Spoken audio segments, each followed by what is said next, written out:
ಹೊರಗೆ ಹೋಗ್ತಾ ಇದ್ದಾರ. ಇನ್ನು ಅದ್ರ ಬಗ್ಗೆ ನನಗೇನು ಮಾಹಿತಿ ಬಂದಿಲ್ಲ. ನಾನು ಅವ್ರಿಗೆ ಪತ್ರ ಕೂಡ ಬರೆದಿದ್ದೇನೆ, ಮಾತಾಡ್ತಕ್ಕಂಥ ಪ್ರಯತ್ನ ಕೂಡ ಮಾಡಿದ್ದೇನೆ. ಆದರೆ ಈಗ ಇನ್ನೂ ಅವರ ಮನಸ್ಸಿನಲ್ಲಿ ಏನಿದೆ ನನಗೆ ಸ್ಪಷ್ಟವಾಗಿ ಗೊತ್ತಾಗಿಲ್ಲ. ನಾನು ನಾಳೆ ಡೆಹ್ರಾಡೂನ್ಗೆ ಹೋಗಿ ಡೆಹ್ರಾಡೂನ್ನಿಂದ ದಿಲ್ಲಿಗೆ ಹೋಗ್ತಾ ಇದ್ದೀನಿ. ಅಲ್ಲಿ ಹೋದ ಮೇಲೆ ನಾವು ಪೂರ್ತಿ ಅದ್ರ ಬಗ್ಗೆ ಮಾಹಿತಿಯನ್ನು ಪಡ್ಕೊಂಡು ನಿಮಗೆ ಹೇಳಿದ್ರೆ ಚೆನ್ನಾಗಿರ್ತದೆ, ಇಲ್ಲದ್ರೆ ಗೊಂದಲ ಸೃಷ್ಟಿ ಆಗ್ತದೆ. ಅದಕ್ಕಾಗಿ ನಾನು ಅಲ್ಲಿ ಹೋಗಿ ಆ ಮಾಹಿತಿಯನ್ನು ತಗೋತೀನಿ. ಮತ್ತು ಏನಾಗ್ತದೆ ನೋಡೋಣ.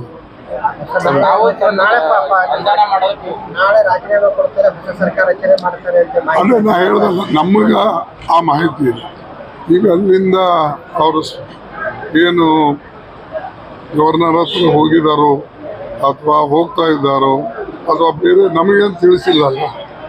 ನಾವು ಇಂಡಿಯಾ ಪಾರ್ಟಿಗೆ ಏನಾರ ಇದ್ರ ಮಾಹಿತಿ ಇತ್ತಂದರೆ ನಾನು ಅಥೆಂಟಿಕ್ವಾಗಿ ಹೇಳಬಹುದು. ಇಲ್ಲದ್ರೆ ಇದು ಊಹಾಪೋಹದಲ್ಲಿ ಇನ್ನೂ ಬೇರೆ ಬೇರೆ ವಿಚಾರಗಳು ಬರ್ತಿರ್ತವೆ. ನೋಡೋಣ ಏನಾಗ್ತದೆ ನೋಡೋಣ. ನಮ್ಮ ಪ್ರಯತ್ನ ಇದೆ ಎಲ್ಲರಿಗೆ ಕೂಡಿಸಿ ಏನು ನಾವು ಒಕ್ಕಟ್ಟಾಗಿದ್ದೇವೆ ಆ ಒಕ್ಕಟ್ಟನ್ನು ಮುರಿಬಾರ್ದು ಅಂತ ಹೇಳಿ ನನ್ನ ಒಂದು ಮನವಿನೂ ಕೂಡ ನಾನು ಮಾಡಿದ್ದೀನಿ. ಆದಷ್ಟು ಮಟ್ಟಿಗೆ ಮಮತಾ ಬ್ಯಾನರ್ಜಿ ಅವರಿಗೆ, ಇವರಿಗೆ ಎಲ್ಲರಿಗೂ ಕೂಡ, ಲಾಲೂ ಪ್ರಸಾದ್ಗೂ ಮಾತಾಡಿದ್ದೇನೆ, ಎಲ್ಲರಿಗೂ ಮಾತಾಡಿದ್ದೀನಿ, ಯೆಚೂರಿಗೆ ಮಾತಾಡಿದ್ದೇನೆ. ಸಾಕಷ್ಟು ಜನರಿಗೆ ನಾವು ಮಾತಾಡಿ ಒಂದು ಕಡೆ ಇರಬೇಕು. ಇದು ಆವಾಗ ಮಾತ್ರ ನಾವು ಒಳ್ಳೆ ಫೈಟ್ ಕೊಡೋಕ್ಕಾಗ್ತದೆ ಅಂತಕ್ಕಂಥ ವಿಚಾರವನ್ನು ಅವ್ರಿಗೆ ಹೇಳಿದ್ದೇನೆ. ಯಾವ ಉದ್ದೇಶದಿಂದ ಇಂಡಿಯಾ ಅಲಯನ್ಸ್ ನಾವು ಮಾಡಿದ್ದೇವೆ, ಆ ಇಂಡಿಯಾ ಅಲಯನ್ಸನ್ನು ಯಶಸ್ವಿಯಾಗಿ ನಡೆಯೋಕ್ಕೆ ಇದು ಸಾಧ್ಯತೆ.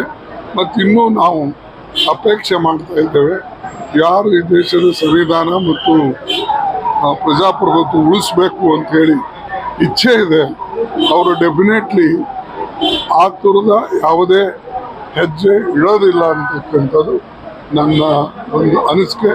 ನಾವು ಸರ್ವ ಪ್ರಯತ್ನವನ್ನು ಮಾಡ್ತೇವೆ.